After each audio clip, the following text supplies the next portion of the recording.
I'm Melissa Shanahan, and this is the Velocity Work Podcast, episode number 104.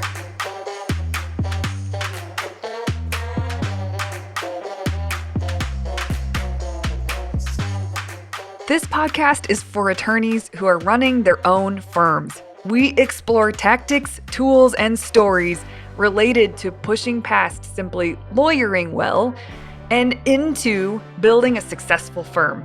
Working in your firm and working on your business are two very different things. This podcast focuses on the latter. Hi, everyone. We are back this week with the third batch of lessons learned from the June sprint. And today we are covering the third batch of lessons from the June sprint. The first batch that I released to you for the June sprint was all about planning. The second batch I released to you was all about honoring the plan. And then the third batch that we're talking about today, it's the category I'm calling miscellaneous because it doesn't really fit under one of the first two, but they felt important and great and things that you would want and you would appreciate, but you would want to hear so that maybe you can do something with. So today we're digging into miscellaneous. And again, I want to say, you have to remember, these are not just pretty quotes. I mean, people have to sit and think sometimes for a minute or more before they're able to say what they want to put down as their lesson. And actually, I say that, but most of the time it's just a conversation. They're like, well, it's something around X, Y, and Z, and here's what I noticed. And, they talk around it. And Kristen, who works for me, she's amazing. Kristen and I help them figure out what it is that they really want to say in more of a concise statement.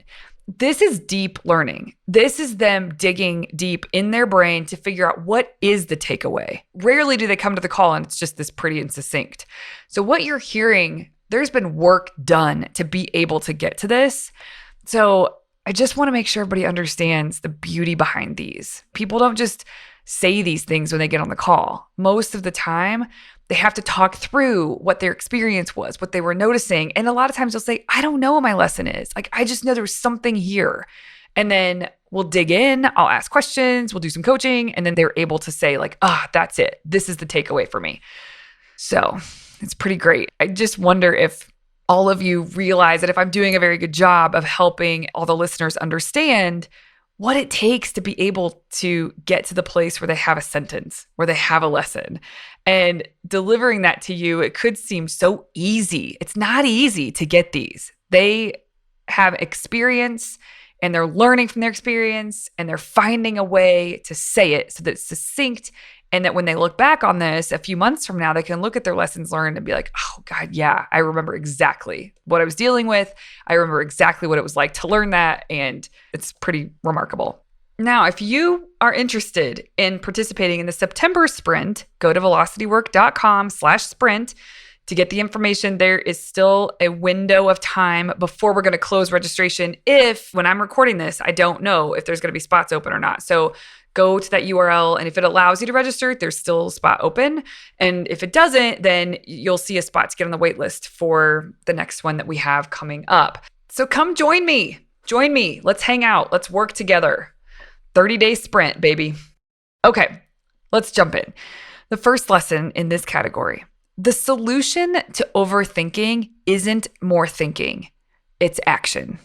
How many of you are overanalyzers? I am. And so this is really true. There's some point where you're overthinking something and you're not going to be able to think your way out of it. You got to get up and go do something and take action, one step of action. And then usually clarity comes through the action. So I loved this lesson. Getting over the fear and making a decision opens up your world to so many possibilities. Recognize the fear early to avoid the pain points.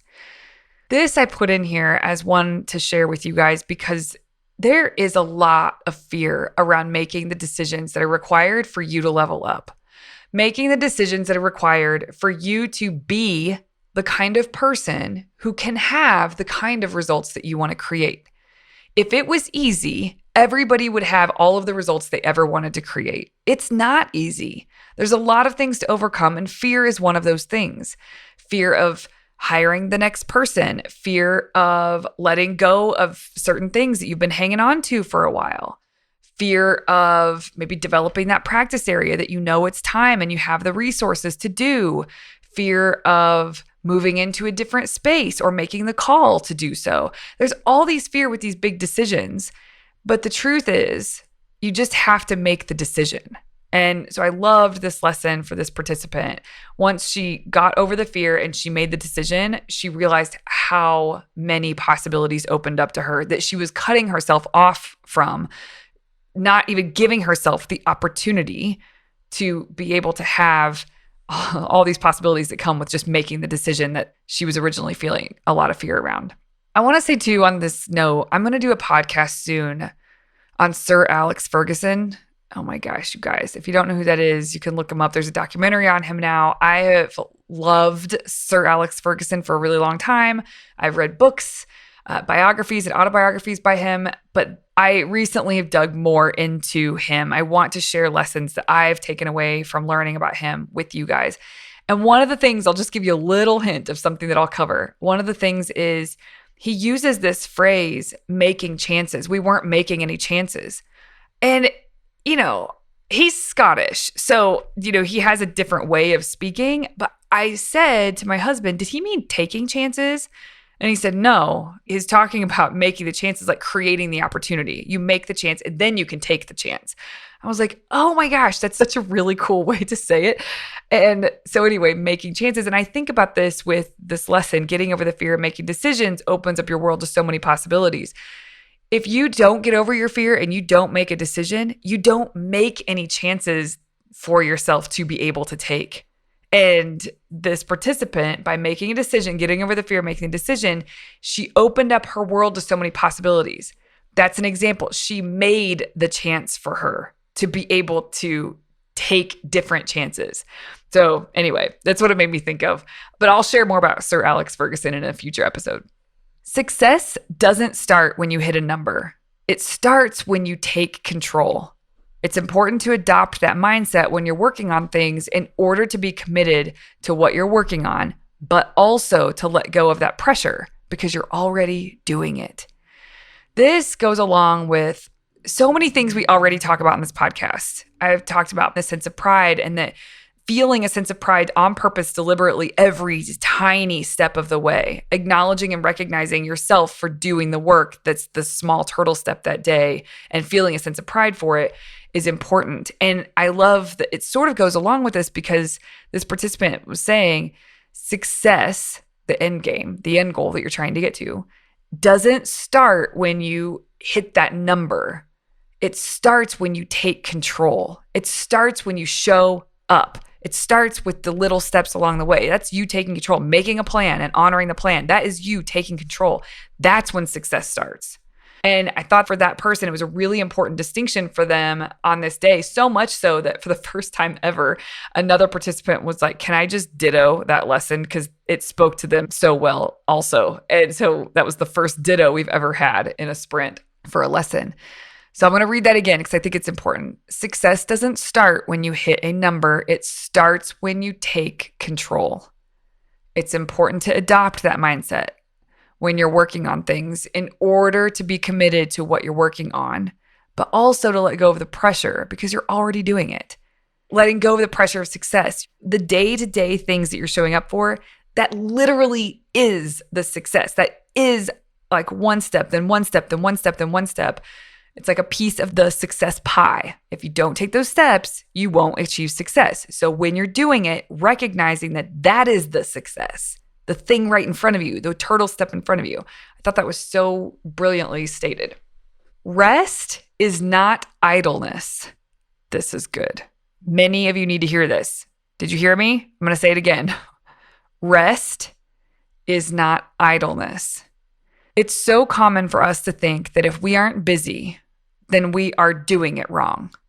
That if we aren't taking action every second of the day that we have the opportunity to take action, then we aren't going to be on track.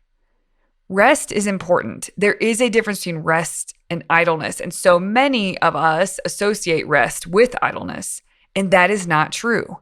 Rest is a necessary ingredient to the recipe of success. Idleness is not. Idleness is buffering, right? Rest is necessary. Idleness is not necessary. And they're two different things. So make sure you have that distinction formed in your mind. And this participant said that so well. I love the way that she stated that lesson. Make sure you are not complicit in the things you're complaining about. Come on, so good. This is very similar to the quote that I've shared with you a couple of times on the podcast before.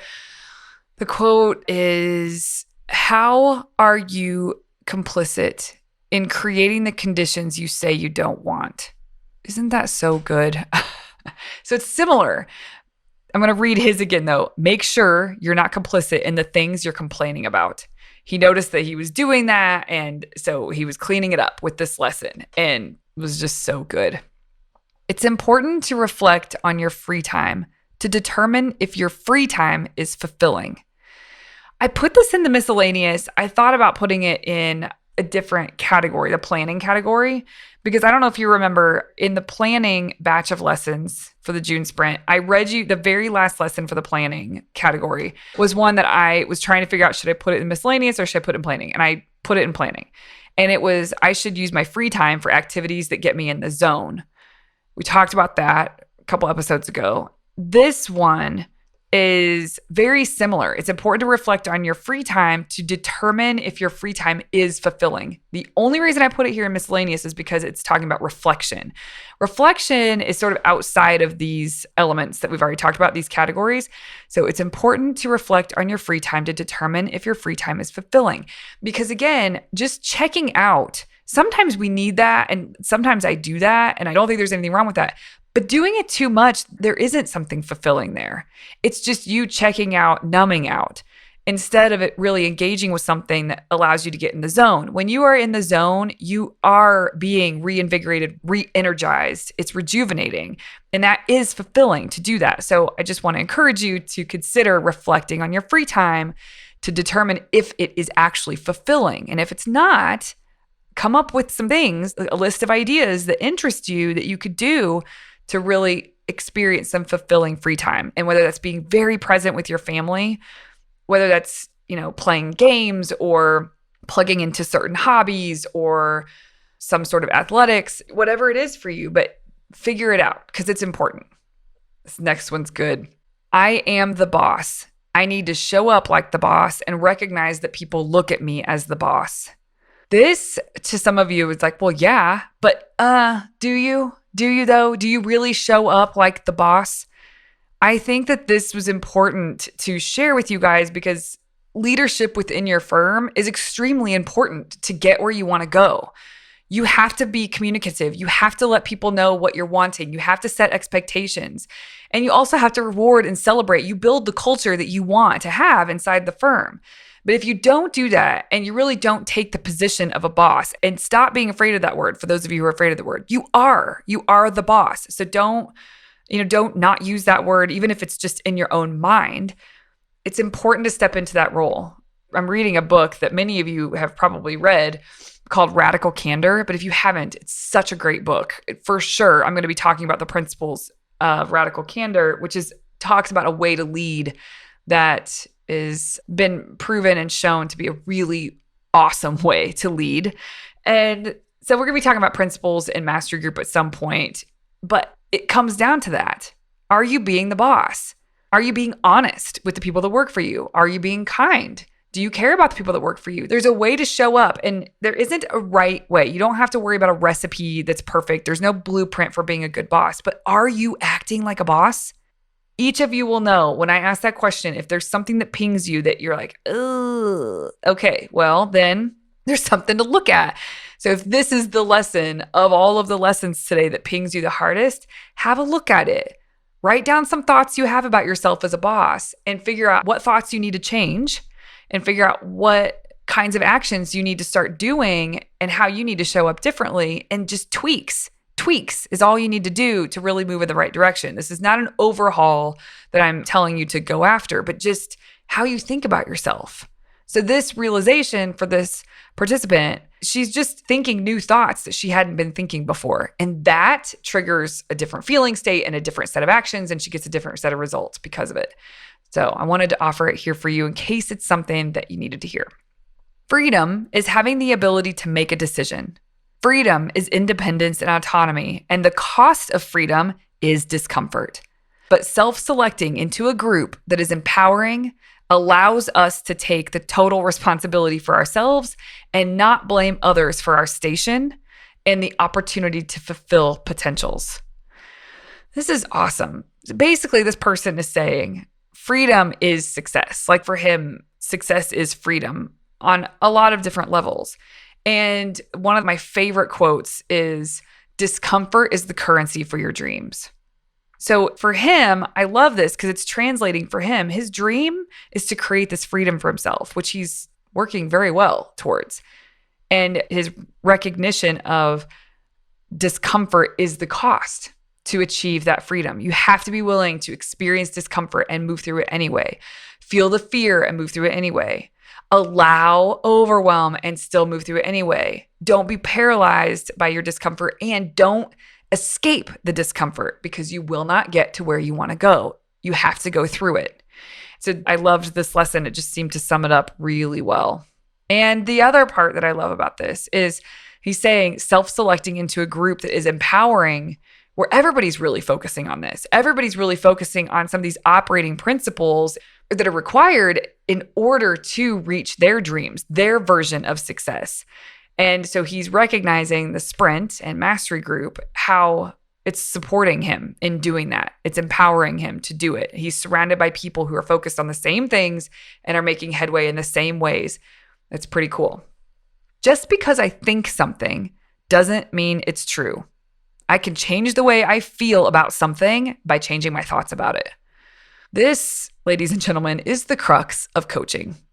I am trained and certified in a kind of coaching called causal coaching, which is really getting to the root of something, not just fixing things through action. You have to really get to the root of something so that it's done, it's fixed, it's changed, and you can move forward and be a different version of yourself. And this is the crux of it, that the way that you feel is because of the way that you're thinking about something. And so his lesson that he came up with on his own, I didn't help him with this at all, is just because I think something, just because something is running through his head, doesn't mean it's true. I can change the way I feel about something by changing my thoughts about it. So it's just thinking on purpose. We talk about use your mind, don't let it use you. Manage your brain, direct your brain, don't let it manage you. That's what he's talking about. When delegating, try not to micromanage the project and allow the recipient to figure it out. It develops your confidence in them and their confidence in themselves. This is beautiful. This is coming from someone who delegation has been pretty new for her this year, and she's done a ton of it, and it's going really well. But this was a lesson that she learned that I think everybody can take something away from. It seems like it's all or nothing. We throw something at someone and we don't give them enough guidance. And so it's very difficult for the person and hard for them to meet our expectations. And then on the other hand, there's a temptation, and it's very easy to give someone something and it's so spelled out to a T. And there's a time and a place for that, for sure. But if you want someone to be able to develop their skill set so that they can figure things out on their own, then I think this lesson is a really beautiful lesson. So try not to micromanage the project. Allow the recipient to figure it out. It develops your confidence in them and their confidence in themselves. That's so true. I mean, and the last thing you need is for someone to not be able to figure things out on their own and be able to come up with the steps and the process and the SOP on their own. What are you going to do? Create all the SOPs forever because you're not allowing your team to develop and be able to do it for themselves, right? I mean, it is important, but it's so easy to micromanage all of it, and then they don't have to think for themselves. They're just task doers. And there are some roles in the firm that will be the main thing. They just crush tasks. But most of the time, you want your team to be able to think for themselves and to develop that skill. And so if they create the steps first, they can run it by you. You guys can talk through it and you can help them refine it, or maybe they knocked it out of the park. Okay. I think that was the last one, actually. It was. All right, so that's the list of all the miscellaneous lessons I wanted to be able to hand you guys. I hope you enjoyed them. They came from your peers. They came from hard, deep work and learning experience. And then there was more hard work to be able to say something succinctly about their experience so that it was a lesson that they can carry forward. And I hope that it's useful for each one of you, that you found a nugget in today's episode that you are going to think about for yourself and apply for yourself and your firm. All right, everybody, have a wonderful week. We'll see you here next Tuesday. Hey there. If you enjoyed this podcast, I highly recommend you come and check out Mastery Group. It is where owner attorneys come together to study this material, apply it, and thus create really big results for their firm and for their life. So come on over, velocitywork.com/join to get more information and get started. Show notes from this episode can be found at velocitywork.com/podcast.